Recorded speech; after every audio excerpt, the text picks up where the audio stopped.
Olá, olá, 10 de julho de 2020, confira as principais notícias desta sexta-feira. Postos de combustíveis a partir de hoje vão ter operação contra aglomerações.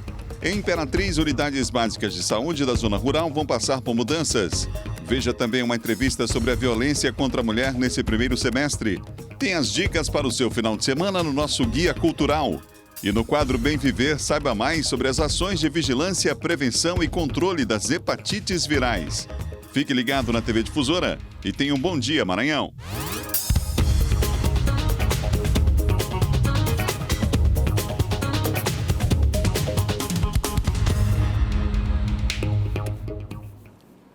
Sexta-feira, a semana está terminando e para você, passou rápido ou demorou, hein? Eu achei que passou rápido demais essa semana.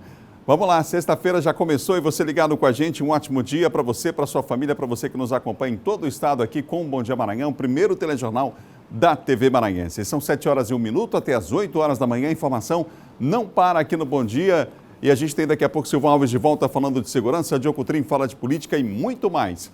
A gente começa o programa acionando o Eduardo Ericeira, que ao vivo tem informações sobre o último boletim, o boletim mais recente da Secretaria de Estado de Saúde. Ele está comigo aqui. Eduardo, bom dia, boa sexta-feira. Olá, muito bom dia, Adalberto. Bom dia a todos que acompanham o Bom Dia Maranhão. A gente vai trazer aqui ao vivo, como todos os dias, os dados aí estaduais e dados nacionais relacionados à pandemia do novo coronavírus. A gente começa com os dados nacionais que foram aí emitidos pelo Ministério da Saúde em todo o país. O número de mortes já chega a quase 70 mil, muitas pessoas aí que perderam a vida, infelizmente, para a Covid-19. 69.184 pessoas já morreram. Nas últimas 24 horas foram contabilizadas mais de 1.000 mortes. Aí contabilizadas mais de 1.000 mortes. Por conta disso, se continuar aí com esse balanço diário de mais de 1.000 mortes, amanhã já ultrapassa o número de 70 mil óbitos, infelizmente um número bastante elevado. Só nas últimas 24 horas foram 1.220 mortes confirmadas pelo Ministério da Saúde, mas aí a gente chama a atenção, Adalberto, aqui, assim como no estado do Maranhão, essas mortes, por exemplo, não foi que aconteceram nas últimas 24 horas, ou seja, pessoas que estavam no isolamento domiciliar, estavam tendo acompanhamento médico, mas só que em casa, ou estavam internadas em hospitais aí por todo o país. São confirmações de pessoas até que já tiveram aí, já infelizmente morreram em semanas, dias anteriores, e só agora puderam ter essa confirmação, e por conta disso, aí esse número é bastante elevado. A gente acredita, inclusive acompanhando esses dados, que os números de óbitos eles já estão entrando numa curva já quase que linear. O problema é o número de casos confirmados, né?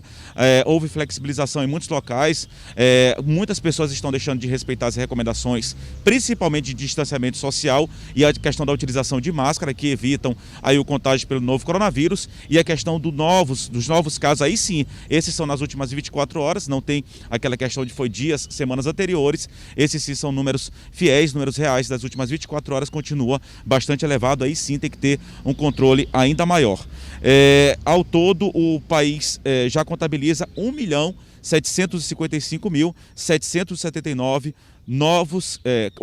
casos confirmados desde o início da pandemia. O número de novos casos é de mais de 42 mil. Quer dizer, uma curva de contágio ainda muito elevada em todo o país, e aí sim é um assunto preocupante, delicado, que as pessoas também precisam estar atentas e seguir as recomendações para evitar justamente o avanço da pandemia. Então, mais de 1.700.000 casos confirmados do novo coronavírus e mais de 69 mil mortes desde o início da pandemia, isso os dados nacionais. Agora a gente vai voltar aqui para os dados locais, dados aqui do estado do Maranhão. Nas últimas 24 horas foram confirmadas apenas pessoas que estavam no isolamento domiciliar, claro, tendo acompanhamento médico, ou então internadas em leitos de UTI, ou leitos de UTI ou em leitos de enfermaria, apenas 4 mortes em todo o estado do Maranhão nas últimas 24 horas, apesar do número de óbitos ter sido bem mais elevado do que o número de mortes, aí sim confirmado nas últimas 24 horas, porque, como eu disse, são pessoas aí que acabaram morrendo em dias e até semanas anteriores. A gente até imagina que ali no final de março, segunda quinzena de março, mês de abril, e a primeira quinzena de junho, que foi aí um período bastante complicado mesmo, onde muitas pessoas infelizmente acabaram morrendo e só tiveram a confirmação agora questão de transparência e responsabilidade por parte da Secretaria Estadual de Saúde e também do Ministério da Saúde, informar só após a confirmação se foi mesmo pela Covid-19. Aqui no estado do Maranhão, o total de óbitos chegou a 2.357, o número de recuperados também bastante satisfatório, assim como em todo o país, o número de recuperados já ultrapassa 1 milhão em todo o país. Aqui no estado do Maranhão é de 73.847 recuperados, pessoas aí que conseguiram vencer a batalha contra o novo coronavírus, e o número de casos ativos, atualmente, pessoas que estão infectadas ou em isolamento domiciliar ou internadas em hospitais, 19.119 pessoas atualmente estão aí contaminadas pelo vírus, segundo informou o boletim da Secretaria Estadual de Saúde. Casos confirmados já ultrapassam 95.323 e testes realizados, quase 200 mil testes já foram realizados em todo o estado do Maranhão. Isso é fundamental, foi fundamental para as ações aí de controle e combate à pandemia. A gente vê a situação de outros estados, como por exemplo Minas Gerais e Rio Grande do Sul, tendo que regredir na questão da flexibilização, essa questão da testagem que foi fundamental para essas ações. Mais de 199 mil, quase 200 mil testes foram realizados em todo o estado do Maranhão. A gente volta com você, daqui a pouco a gente volta trazendo mais informações aqui no Bom Dia Maranhão. Com você, Adalberto. Obrigado, Eduardo.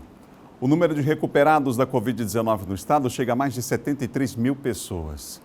Gente que tem muito que agradecer, mas que não pode se descuidar, já que não há evidências de que não possam contrair o vírus novamente. Vamos ver na reportagem.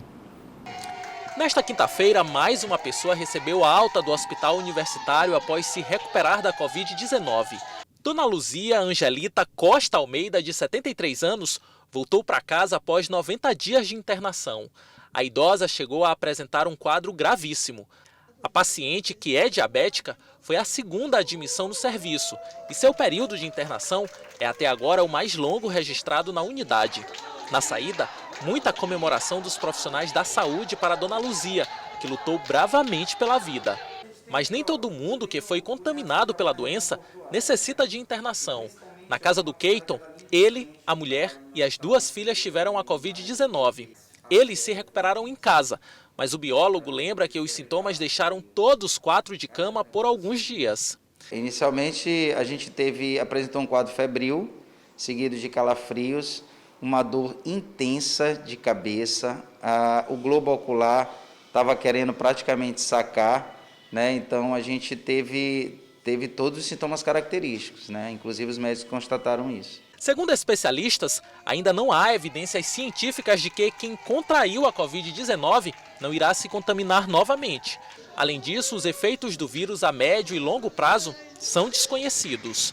De acordo com profissionais da saúde, quem teve o novo coronavírus só deve sair do isolamento recomendado de 14 dias se de fato sintomas importantes tiverem desaparecido. Se a pessoa, por exemplo, não apresenta mais febre ou tosse. A saída do isolamento após 14 dias está condicionada a não apresentar mais febre e já estar com melhora dos sintomas respiratórios, ou seja, sair do isolamento só depois de 14 dias e se estiver sem febre a 72 horas e já apresentando melhora da tosse. Desde que teve a doença e se recuperou, o Keiton só sai de casa em extrema necessidade e tomando todos os cuidados recomendados para também não expor ninguém aos riscos. Embora a gente teve lá, né, o Covid, nós tentamos manter toda a questão do protocolo de isolamento, né? Então, a gente sempre está em casa, a gente sai quando é extremamente necessário. Quando a gente sai, a gente sempre leva as máscaras, né? E sempre no carro álcool em gel, né? Todo o tempo higienizando. Se a gente entra em algum estabelecimento que tem, né, álcool em gel disponível, uma pia para lavar, a gente está sempre tentando fazer esses procedimentos. Olha, a partir da semana que vem, as unidades básicas de saúde da zona rural de Imperatriz vão sofrer mudanças no atendimento. Entenda o que muda na reportagem. Durante 5 semanas, foram 2.880 pessoas atendidas nas 4 unidades básicas de saúde: Milton Lopes, Maria Aragão, Cafeteira e Vila Lobão. Felipe foi uma dessas pessoas que procurou atendimento específico na UBS. Com um teste rápido, o contador testou positivo. Foi tratado muito bem aqui pelos enfermeiros, pelos médicos, né, onde passou todo o medicamento para a gente. E hoje, graças a Deus, eu estou bem melhor, já tem 11 dias. Né, deu positivo o meu teste, mas graças a Deus a gente está cada dia se cuidando e melhorando mais ainda. Como Felipe, várias pessoas, ao sentir os primeiros sintomas, têm o primeiro atendimento garantido em horários especiais nas UBSs. A nossa unidade está aberta para casos suspeitos e confirmados de Covid, né? Nosso atendimento, a gente funciona das 8 até as 8 da noite e a gente trabalha com porta aberta, tá? Então, quem chegar com sintoma suspeito, ele passa por uma avaliação e a gente encaminha para o médico para ele fazer tomar as condutas necessárias, tá? Das 4 UBS referência, todas realizaram o teste rápido para a Covid-19. Foram feitos 1.657 atendimentos na unidade da Vila Lobão, 1.980 atendimentos na UBS Maria Aragão, 2.369 atendimentos na UBS da Cafeteira e 3.044 atendimentos aqui na UBS Milton Lopes. Um total de 9.050 atendimentos. 414 testaram positivo e 771 negativo. Diante desses números, a Secretaria Municipal de Saúde de Imperatriz irá fazer uma mudança no atendimento. Na próxima semana, 2 UBSs na zona rural de Imperatriz. É uma medida, né, que a Secretaria de Saúde tomou através do Departamento da Atenção Básica para fazer o atendimento ali também na zona rural, devido, né, a gente teve aí uma diminuição da procura da população. De acordo com o relatório da Atenção Básica de Saúde, a coordenadora Sormani Branco afirma que mesmo com a redução de casos, ninguém deve relaxar. A população tem que continuar com a prevenção, usando máscara ao sair, evitando aglomeração, usar álcool em gel em casa. O ideal é água e sabão, a lavagem das mãos, né? Então tem que continuar com todo esse cuidado. Bem lembrado, os cuidados continuam, hein, gente? Em especial o uso da máscara, por favor. Mesmo na hora de fazer um exercício físico, uma caminhada, o uso da máscara. Você ligado na TV Difusora nessa manhã de sexta-feira aí em Caxias, em Imperatriz, acompanhando a nossa programação. Nosso obrigado pela audiência, estamos juntos aqui até as 8 horas da manhã. O período da pandemia fez com que as pessoas aumentassem a demanda por materiais de construção. Aí você já sabe o que aconteceu, né? Os preços foram lá para cima. O confinamento fez crescer o interesse por pequenas reformas em casa durante a pandemia. De carona, os preços dos materiais de construção subiram junto. Um milheiro de tijolo, por exemplo, era vendido a R$ 300 antes da pandemia e agora custa até R$ 450. O saco de cimento, que era vendido a R$ 25, agora pode ser encontrado por até R$ 35. Em São Luís, as denúncias dos consumidores levaram o PROCON a intensificar as fiscalizações para coibir os abusos. 10 fornecedores já foram notificados. Nós estamos notificando algumas empresas, notificando os fornecedores, principalmente aqueles que têm chegado, têm sido reclamados pelos consumidores, a prestar esclarecimentos a respeito desse aumento. Esse aumento que foi repentino e que tem incomodado os consumidores, que chamou a atenção dos consumidores, e o PROCON, por conta disso, fez a notificação dessas empresas. De acordo com empresários do setor, com mais tempo dentro de casa, as pessoas redescobriram seus lares e a necessidade de deixá-los muito mais aconchegantes. Você está em casa, começa a ver os defeitos, tem que ajeitar aqui, resolver aquilo ali que o corre-corre no dia a dia não tem condição de fazer. Então, essa é uma oportunidade também de você também cuidar da casa. Cuidar de si, da casa, da família. Nas lojas de materiais de construção que tiveram permissão para funcionar mesmo durante o lockdown, as vendas aumentaram desde o início do confinamento. No primeiro momento a gente percebeu uma procura maior por pequenos reparos, né? E agora a gente percebe uma retomada das obras, já que as pessoas se sentem mais seguras para colocar já o profissional para trabalharem dentro das suas casas, também ajudarem nessas demandas. O diretor de fiscalização do PROCON ressalta que as notificações vão acontecer também nas fábricas e indústrias, que terão prazo para justificar os aumentos. Enquanto isso, o consumidor vai arrumando a casa e estruturando o lar, que ganhou novas funções nesses tempos de pandemia. Você começa a observar coisas que você não via antes na sua família, como é importante o amor da família, né, do esposo. Faz parte do amor e é condição de você cuidar do bem-estar, que é da sua casa, da sua felicidade. Felicidade que não tem preço, né? São 7 horas e mais 14 minutos, 7h14, você ligado aqui no Bom Dia, confira o nosso giro de notícias. O Aeroporto Internacional Marechal Cunha Machado, nos 3 meses de pandemia do novo coronavírus, recebeu 400 voos de companhias aéreas. De acordo com a Infraero, diante da crise provocada pelo novo coronavírus, a oferta de voos está seguindo a malha aérea definida pelas empresas aéreas e Agência Nacional de Aviação Civil. O serviço continua sendo oferecido dentro da normalidade no aeroporto de São Luís, assim como nos demais, sob a administração da Empresa Pública Nacional. Isso significa que não houve interrupção apesar da pandemia. No entanto, a orientação é que as pessoas somente se desloquem aos aeroportos se forem viajar, para evitar aglomerações. A pista de Cooper e a ciclovia do Parque Estadual do Rangedor, no Calhau, foram liberadas para atividades de caminhada, corrida e ciclismo, com uso de máscaras e o horário de funcionamento reduzido. O parque foi fechado no mês de março deste ano por determinação do governador dentro das ações para combater o coronavírus no estado e voltou a funcionar somente no mês passado. No momento, ao chegarem no logradouro, as pessoas se deparam com placas que expõem as medidas sanitárias. Uma delas é o uso obrigatório de máscaras. A Marinha, por meio da Capitania dos Portos do Maranhão, vai instaurar inquérito para apurar o desaparecimento dos 3 pescadores no município de Raposa. Segundo a polícia, eles estão desaparecidos desde o último dia 25, quando saíram para pescar no Farol de Santana, na cidade de Humberto de Campos. A Capitania dos Portos informou que somente no último dia 4 ficou ciente sobre o desaparecimento dos pescadores que estavam em uma embarcação biana nas proximidades do Farol Santana. Daqui a pouco, com o Silvão Alves, a gente vai atualizar as informações sobre esse caso dos pescadores aqui no Bom Dia. No próximo bloco, postos de combustíveis, a partir de hoje, serão alvos de operação contra aglomerações. Assunto também para Silvão Alves. E mais um balanço dos casos de violência contra a mulher nesse primeiro semestre. Vamos falar de violência contra a mulher e tempo de pandemia também. São 7h16. Imagens ao vivo nós temos agora da capital de todos os maranhenses. Bela imagem da Praça Gonçalves Dias nessa manhã. Voltamos já já.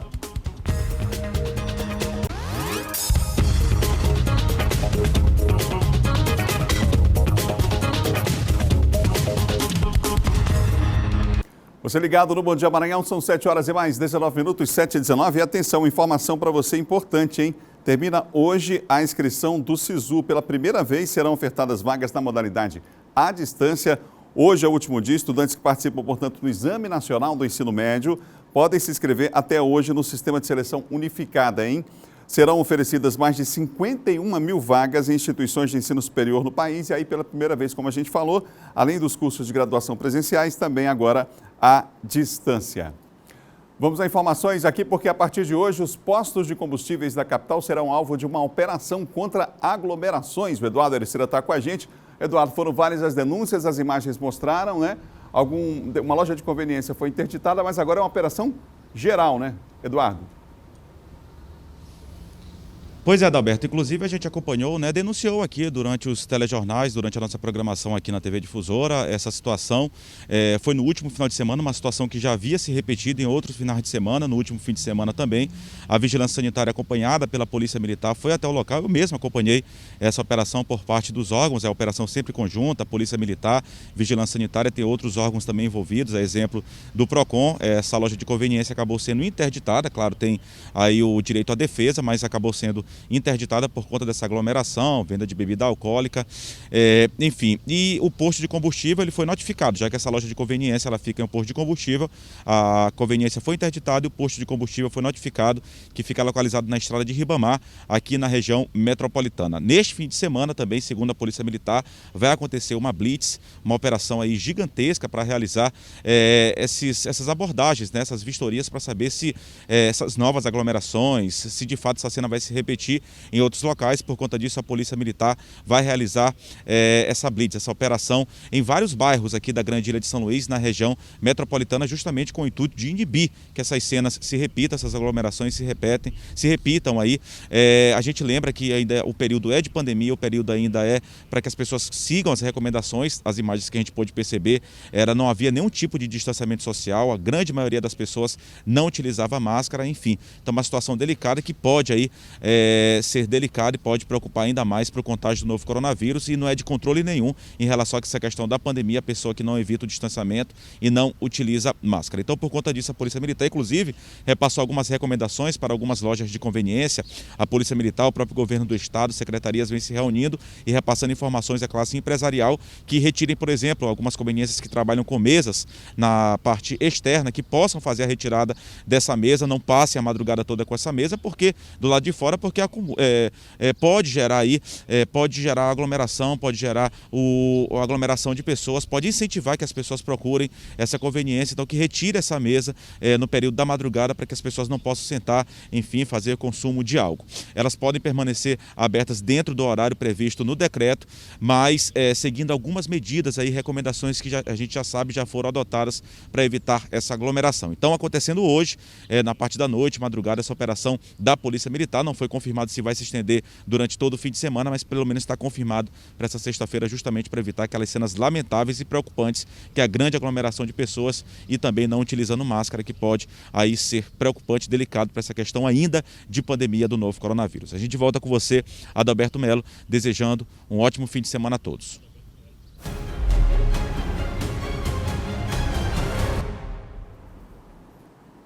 Estamos de volta agora com o Silvan Alves, que apresentou ainda há pouco o Bandeira 2 aqui na TV Difusora. Silvan, vamos falar sobre esse caso, porque você mostrou no Bandeira 2 aqui as imagens dos bailes realizados sem nenhuma autorização, claro, até porque a aglomeração, essas atividades não estão liberadas. Sim. Primeiro houve aquela situação específica de uma loja de conveniência. Agora a ideia é jogar duro em relação a essa situação, é acompanhar de perto mesmo com essa operação aí, Silvan? Isso, com certeza.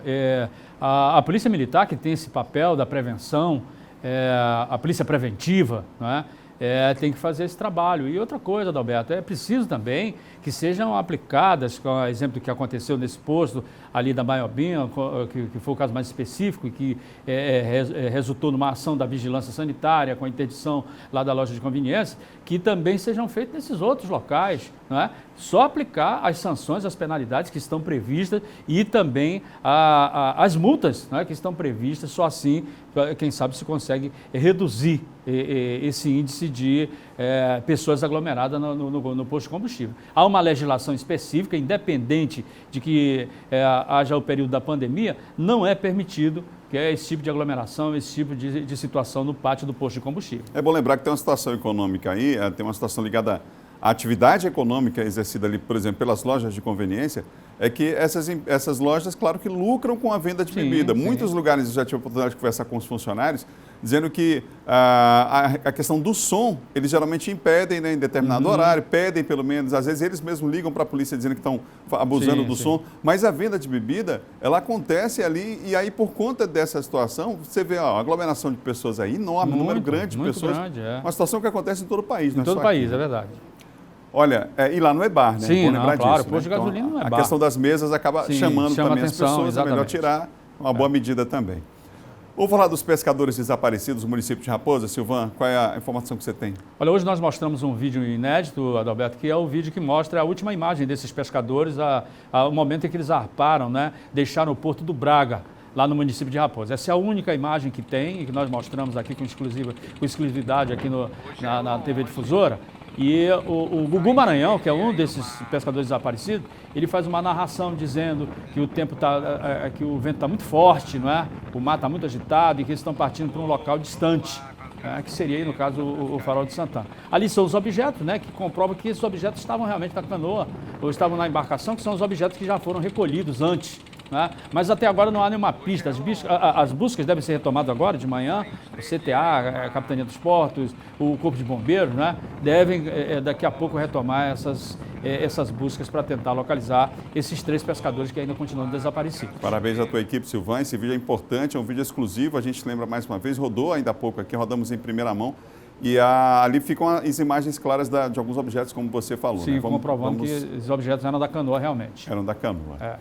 Bom, olha, gente, um homem que vinha aplicando golpes aqui em São Luís pela internet, foi preso pela Polícia Civil. Qual foi o bairro, Silvan? Olha, ele foi preso lá no Jardim São Cristóvão, Roberto. Esse homem aí, inclusive lá na tela, quando a polícia chegou, ele foi preso em flagrante, porque ele estava na tela ali daquele computador, acessando dados e informações sigilosas de cartões de crédito de outros clientes, outras pessoas, que ele provavelmente faria como vítima.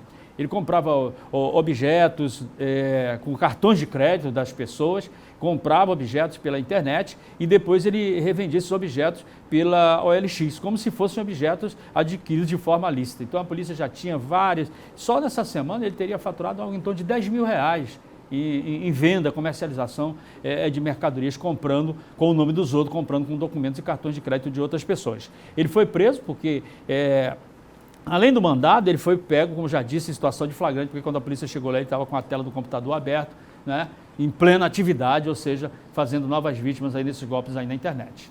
Obrigado, viu, Silvano? Bom final de semana. Ok, bom final de semana a todos. Obrigado, bom dia. São 7h27, 7h27. Mais de 30 feminicídios aconteceram esse ano aqui no Maranhão. Sobre o assunto eu converso agora ao vivo com a delegada Kazumi Tanaka, que vai fazer também aí um balanço. A gente vai falar sobre essa violência contra a mulher em tempo de pandemia também. Delegada, obrigado pela entrevista. Para começar, chegamos aí a essa marca lamentável, né, delegada? Mais de cerca de 30 feminicídios esse ano. E aí, durante o período de pandemia, a gente ficou aquela observação. As denúncias diminuíram, a violência diminuiu. O que aconteceu? A dificuldade da mulher, em fato, em denunciar e se deslocar, por exemplo, até aos órgãos de segurança para denunciar, isso também faz diferença nessas estatísticas, não é? Bom dia. Bom dia a todos e a todas. Durante o período de pandemia, nós tivemos o cuidado de ter esse acompanhamento semanal, diário, das situações de violência contra a mulher ocorridas em todo o estado, tendo em vista que foi um fenômeno identificado em todos os países que passaram por essa situação de confinamento e pandemia. E aí, então, tivemos esse cuidado de ficar acompanhando esse fenômeno aqui no nosso estado, e o que observamos a partir do início do confinamento, que foi em meados de março, até agora, esse mês agora, até junho, é que durante todos esses meses, março, abril e maio, houve um decréscimo no número de registros de ocorrência, no número de medidas protetivas de urgência solicitadas, o que nos demonstra que realmente as mulheres deixaram de acessar o Estado. Mas aí que por quais motivos, né? Um dos primeiros é, como você colocou, a questão do confinamento, do estímulo a evitar a contaminação, mas também aquelas impossibilidades de que ela acesse o serviço do estatal para pedir ajuda, como, por exemplo, o marido dela está dentro de casa, não está saindo para trabalhar, os filhos estão dentro de casa também, o que a impossibilita de que ela tenha mais espaço de liberdade para poder sair de casa e fazer algum tipo de denúncia. Então, fora a situação de poderem estar em cárcere privado, e aí, em razão dessas situações, nós temos buscado estratégias para que essa mulher ela tenha a possibilidade de acessar o Estado e pedir ajuda, tendo em vista que a maioria dos feminicídios, a quase que totalidade dos feminicídios, ele ocorre sem que a mulher ela acesse em algum momento o Estado ou a polícia para pedir ajuda. É possível fazer essa denúncia, então, agora, esse registro online, delegada? Exatamente. Uma das estratégias implementadas pela Polícia Civil e pelo Sistema de Segurança Pública foi a criação, na verdade, a expansão do BO online para as mulheres em situação de violência doméstica e familiar. É algo que já está mesmo proporcionado para todo o estado do Maranhão, e não apenas o BO online para a situação de violência doméstica e familiar, mas também a medida protetiva de urgência online. Então, no caso, ela registra a ocorrência, é perguntado após o registro da ocorrência online se ela deseja requerer medida protetiva de urgência, que é, por exemplo, para que o autor ele não se aproxime dela, que não mantenha contato, que seja afastado do lar conjugal, que pague pensão provisória para ela e para os filhos menores. Então, nessa situação, também é disponibilizado para a mulher esse BO online com a medida protetiva de urgência, exatamente para evitar que ela saia de casa, ou então, caso ela esteja impossibilitada, para que ela tenha uma facilidade maior de ter o seu pedido de ajuda à justiça chegando de maneira mais rápida. Delegada, essa violência contra a mulher, claro, qualquer violência, qualquer tipo de violência é abominável, mas em especial contra a mulher, ela também tem cor, ou seja, a cor da pele faz diferença também em relação às vítimas dessa violência, delegada? Em especial essa reflexão acho que vale também para esse mês que temos um marco aí, não é? Exatamente, nós estamos nesse mês, no Julho das Pretas, né? E há em todo o Brasil uma movimentação dos movimentos de mulheres para que se traga ao debate os temas relacionados ao feminismo negro, às mulheres negras, as vidas precárias das mulheres negras, pelo que elas passam, sobre branquitude, sobre racismo estrutural, sobre machismo estrutural. Então, tudo isso veio à tona exatamente para estar sendo discutido esse mês, mas que deve ser um processo de amadurecimento nosso, todos, brancos e negros, durante o ano inteiro, porque nós sabemos que a mulher negra é a que mais afetada pela violência. E aí, especialmente quando a gente sabe que sobre a mulher negra e pobre, especialmente, há uma combinação de múltiplas formas de discriminação baseadas em sistema de desigualdades que se retroalimentam. Então, no caso, a mulher é negra, ela é mulher, é negra e é pobre. Então, aí a situação de classe, gênero e raça e etnia. Então, assim, quando ela está nessa situação de vida precária, de péssimas condições de vida, de discriminação por ser mulher, tudo isso faz com que ela fique ainda mais exposta e mais vulnerável a situações de violência. E também nós temos que considerar que o nosso país ele tem, em média, cerca de 55% da população negra, né, que tem vidas precárias, que vive em condições de subalternidade, em função de um fenômeno ideológico, que é o racismo, que fez com que nós nos acostumemos, nós naturalizemos situações de preconceito, de discriminação contra a população negra, e com a mulher negra não é diferente, e aí até digo que com a mulher negra que vivencia a violência doméstica e familiar é ainda pior. Delegada, obrigado pela entrevista para todo o Maranhão aqui no nosso Bom Dia. Obrigada, bom dia. Delegada Kazumi Tanaka refletindo com a gente vários pontos aí. É claro que tem outros, né? O tempo não daria para falar de tudo, não temos a pretensão de esgotar o assunto. A gente vai continuar falando em outras edições do Bom Dia sobre essa situação de violência contra a mulher. Portanto, chegamos à marca aí de mais de 30 feminicídios esse ano de 2020. Delegada Kazumi, que coordena as delegacias especiais aqui no estado do Maranhão. Vamos mudar de assunto. O Maranhão segue sofrendo as consequências das fortes chuvas e, segundo especialistas, a variação do clima pode ser uma das principais causas. Que os dias estão mais quentes, isso com certeza você já deve ter percebido. Mas você sabia que ainda não chegamos ao período mais seco do ano? É sol, chuva, ventania, ufa? Não parece que o clima anda meio bipolar? Muito normal a gente observar cada vez mais dias sem chuva, que é característico desse período climatológico. Nós vamos aí para uma época seca, onde o ano de 2020 foi um ano bastante chuvoso do ponto de vista climatológico. Nós ficamos com precipitações acima do normal em boa parte do estado. Até o dia 21 de maio, último dado divulgado pelo Laboratório de Meteorologia da Universidade Estadual do Maranhão, já tinha chovido na capital cerca de 200 milímetros, dentro da média prevista. Para se ter uma ideia, é como se 200 litros de água caíssem em cada um dos 8 milhões de metros quadrados do município de São Luís. Mas isso varia de região para região.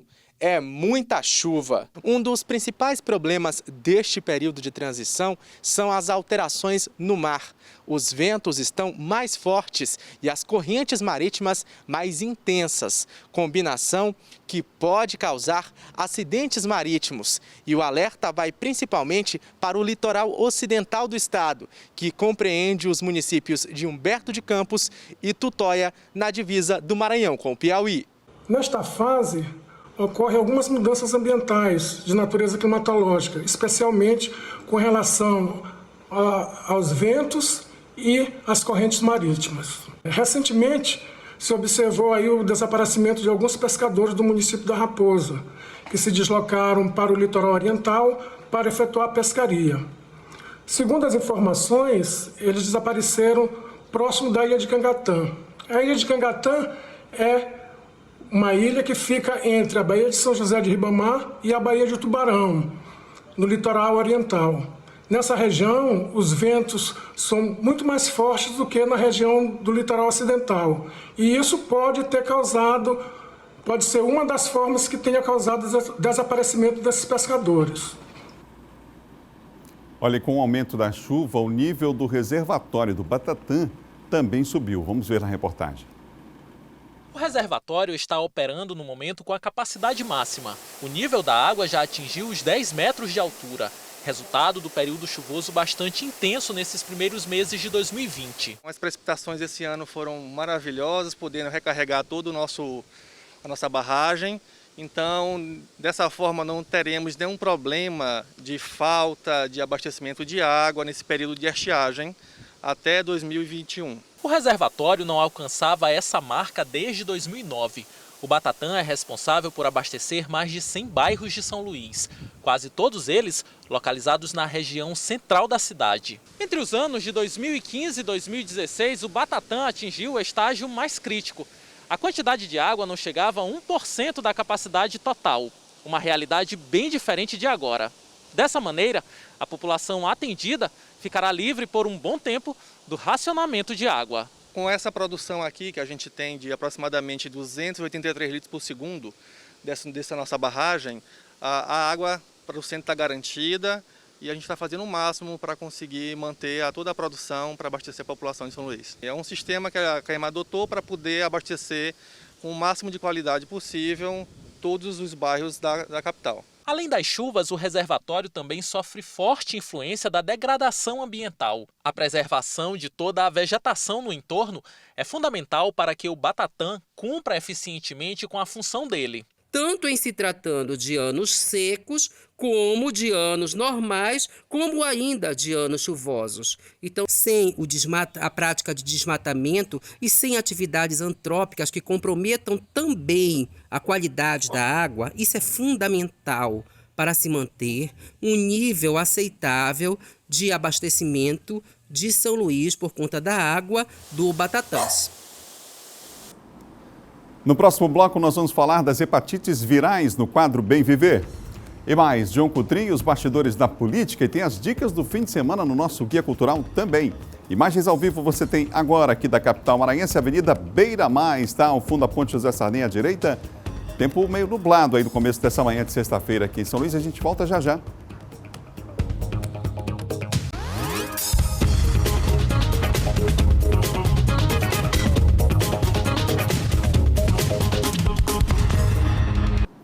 São 7 horas e mais 40 minutos. Agora é hora de falar de saúde aqui no Bom Dia.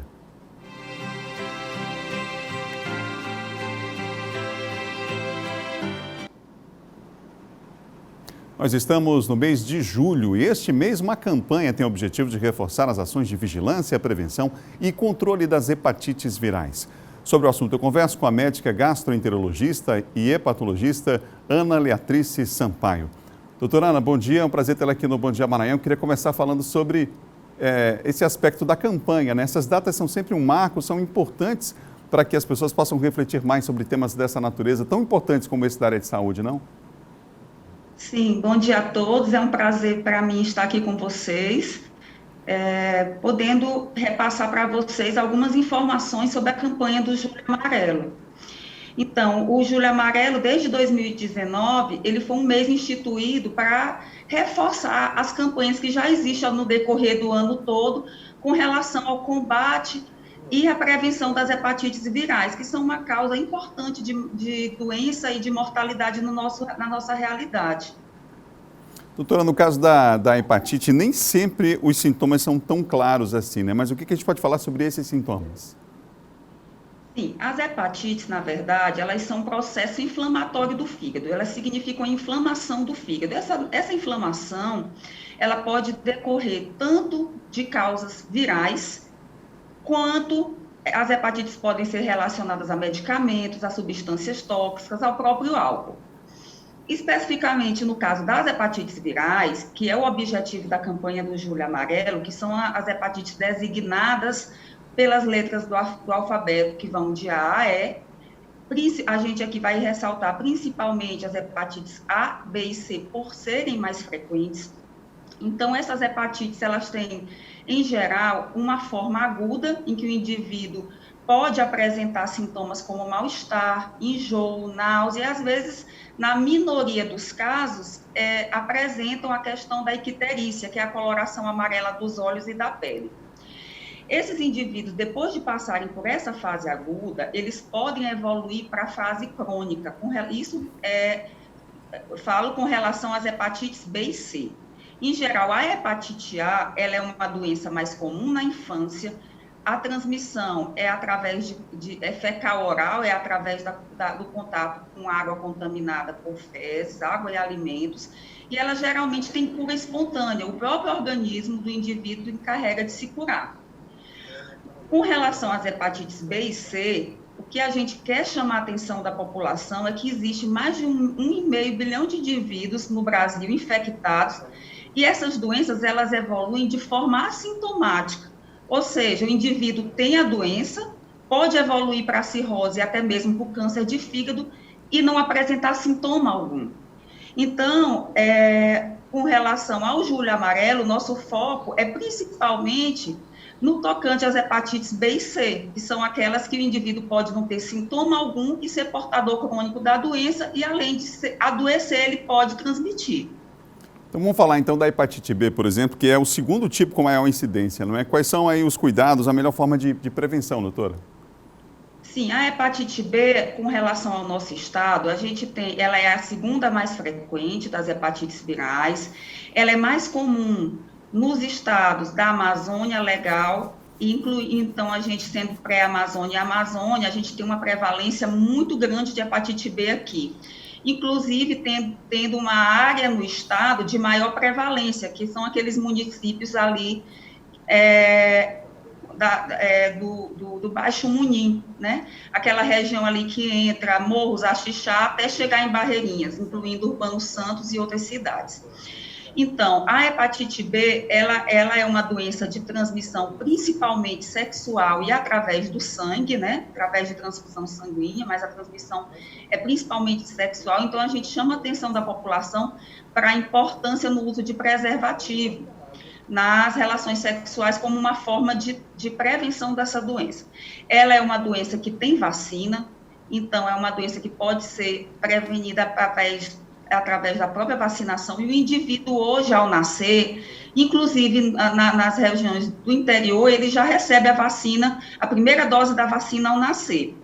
Embora a gente tenha uma frequência muito grande de indivíduos com mais de 40 anos que não foram vacinados, então é importante fazer a testagem para que a gente possa identificar esses indivíduos, a fase da doença e oferecer a orientação e tratamento adequados. Doutora Ana, obrigado pela entrevista. Pois não. Doutora, a gente está com o tempo já quase esgotado, ainda bem que o SUS, o Sistema Único de Saúde, oferece tratamento para todos os tipos de hepatite, né? Obrigado pela entrevista. Sim, nós temos tratamento, esse teste é gratuito, distribuído pela rede SUS e também na rede privada, no Hospital São Domingos, a gente tem uma equipe disponível para esses casos, tá? Só falando que a hepatite C é a principal causa de transplante de fígado no mundo, e é uma doença que não tem vacina e é transmitida em geral através do sangue. Então, é uma doença também que evolui de forma assintomática e é importante realizar o teste, principalmente nos indivíduos acima de 45 anos. Obrigado, doutora Ana, mais uma vez. Nós falamos aqui no Bom Dia no quadro Bem Viver com a doutora Ana Sampaio sobre as hepatites virais, foco inclusive de uma campanha nesse mês de julho. São 7 horas e 46 minutos. A Prefeitura de São Luís está realizando várias intervenções em diversos bairros aqui da capital. No Parque Pindorama, os moradores já aguardam com expectativa a entrega das obras.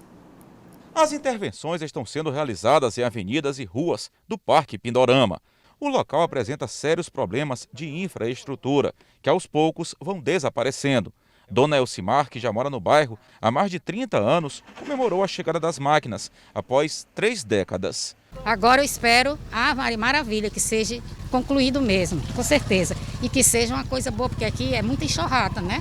Se botar só uma capinha não adianta. Assim como em outros bairros aqui da capital São Luís, o Parque Pindorama vai passar por serviços de drenagem e também recapeamento asfáltico.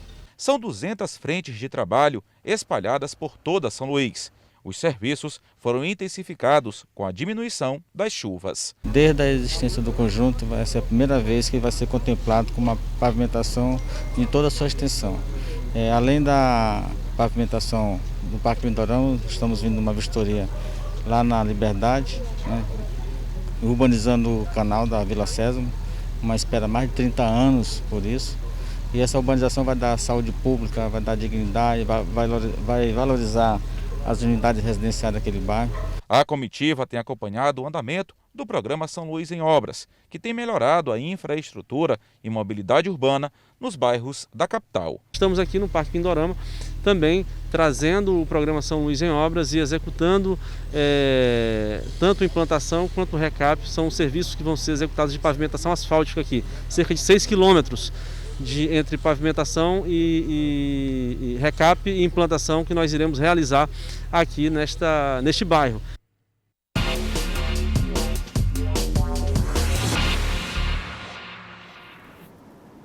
John Coutrin comigo nessa manhã. John, bom dia para você. Bom dia, Adalberto. Bom dia a todos. Ô John, o presidente do PSB convidou o Flávio Dino para se filiar ao partido?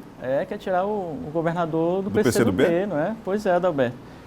Na verdade, foi uma sinalização do Carlos Siqueira, que é o presidente nacional do PSB. Ele já conversou com o Flávio algumas vezes, já recebeu, inclusive essa foto aí não é de agora, é de antes, não é? Mas foi algum dos encontros que ocorreram entre eles dois. O Flávio sempre mantém uma relação muito boa com o PSB, sempre manteve, já foi líder ali do bloco, do PCdoB e PSB ali na Câmara, e sempre vem mantendo o diálogo. E aí ontem o Carlos Siqueira, que é o dirigente nacional do PSB, ele fez esse convite e diz o seguinte, Adalberto, ele disse que o Flávio estaria convidado, é um grande quadro, poderia ingressar no partido desde que se adaptasse às diretrizes do PSB, ou seja, ele concordasse com o que pensa o partido, com os projetos do partido, com o que quer o partido, né, para o futuro. Além disso, disse que o Flávio entraria no PSB não com a condicionante de ser candidato a presidente da República.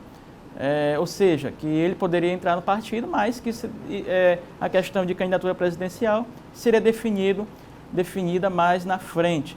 É óbvio que o Flávio conversou, né, também com a reportagem ali no Globo, que noticiou essa matéria, e disse que o Flávio ficou muito satisfeito, contente, mas disse que jamais colocaria isso, né, de entrar no PSB,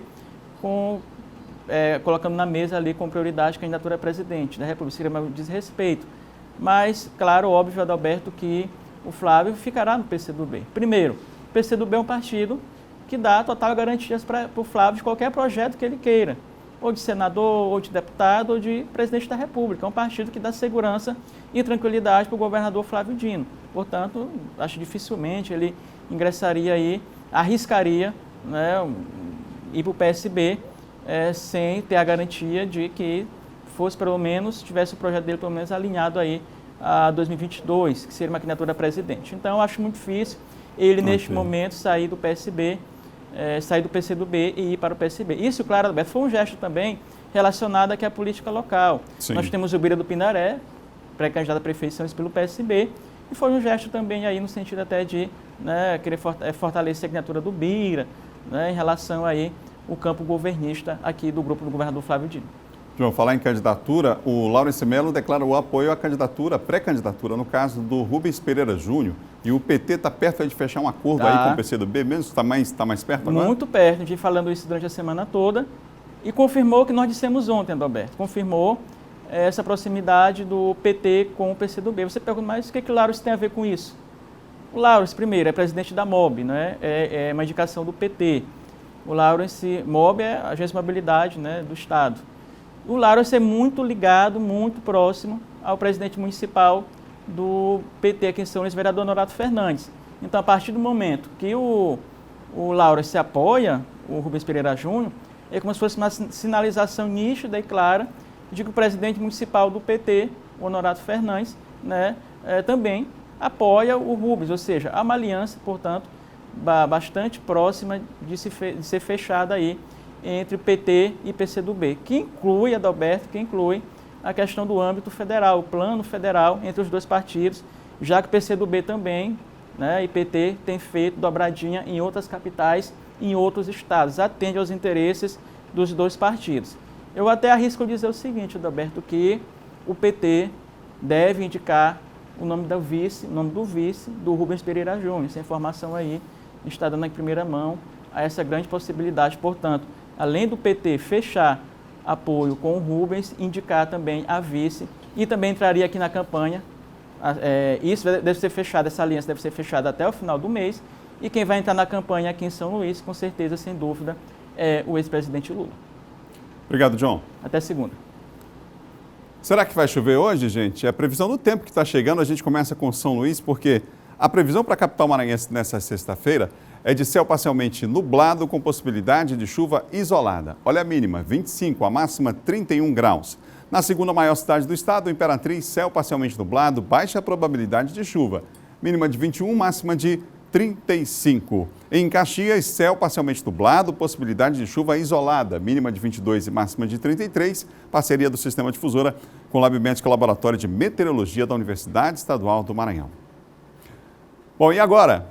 É tempo de diversão ainda em casa. É tempo, sexta-feira, do nosso Guia Cultural com as principais dicas. E aí, pessoal, o final de semana chegou e eu trago as dicas para você curtir dentro de casa. Começa agora o Guia Cultural.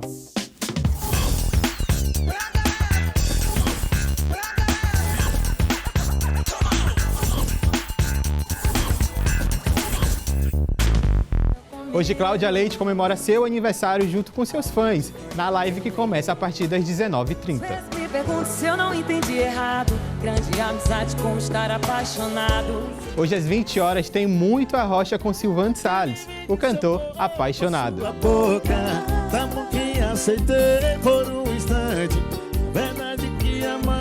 Às 21h30, tem os dois filhos de Francisco, Zezé de Camargo e Luciano, cantando seus sucessos que marcaram época.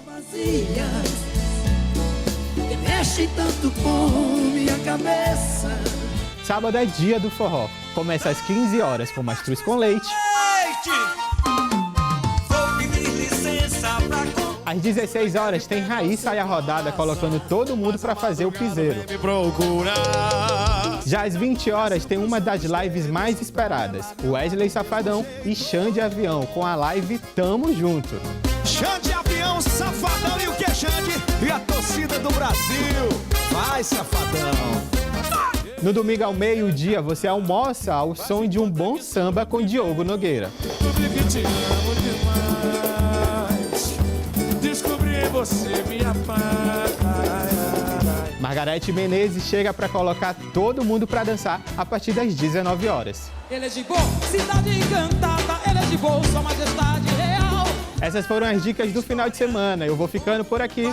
Até lá. Suas perdas e suas glórias, mesmo sendo forte, o coração é um menino que ama e chora por dentro. Alexandre Pimenta, nosso guia, são 7h55, uma exposição lembra um período histórico, a emancipação política de uma das principais cidades do leste maranhense. Em tempos de pandemia vai ser possível conferir tudo, mas à distância. A ideia é manter a diversidade cultural, mesmo em tempos de pandemia. A exposição virtual, intitulada Caxiensidade em Detalhes, é uma homenagem aos 184 anos de emancipação política de Caxias, região leste do estado. A exposição trouxe em detalhes coisas de Caxias que a gente passa por eles ou por elas e a gente não consegue perceber bem se não tiver um olhar apurado, se tiver parar para ver mesmo, né? Porque são detalhes. É uma homenagem aos 184 anos de Caxias, né? Pelo aniversário que a gente fez essa exposição. Quanto maior o detalhe, maior é o encantamento. Por isso que eu amo Caxias. Assim é como descreve o fotógrafo nos registros, que estão disponíveis para acesso fácil em suas redes sociais. O importante é que a gente traz essa informação, né? Você conhecer, você visualizar, né? Se reportar aquele lugar através das fotografias é mágico, né? A exposição virtual destaca diversos pontos culturais de Caxias. Entre elas, a fachada da igreja de São Benedito, o piso das ruínas da Balaiada e também o Cassino Caxiense, prédio construído em 1950 que marcou muitas gerações. Foi um espaço onde as pessoas tiveram a oportunidade de ter acesso a novas ideias culturais, as novas formas de lazer, as novas vestimentas, onde as pessoas tiveram uma cultura fortalecida, por meio desse espaço. Prestigiar a exposição virtual foi tarefa de casa para a estudante Thaís Santos. Além de manter-se ocupada durante o período de distanciamento social, ela afirma que conhece mais ainda a Princesinha do Sertão. Então é uma forma da gente, a gente aprender mais sobre a nossa cultura e é uma distração interessante para quem está cumprindo a quarentena.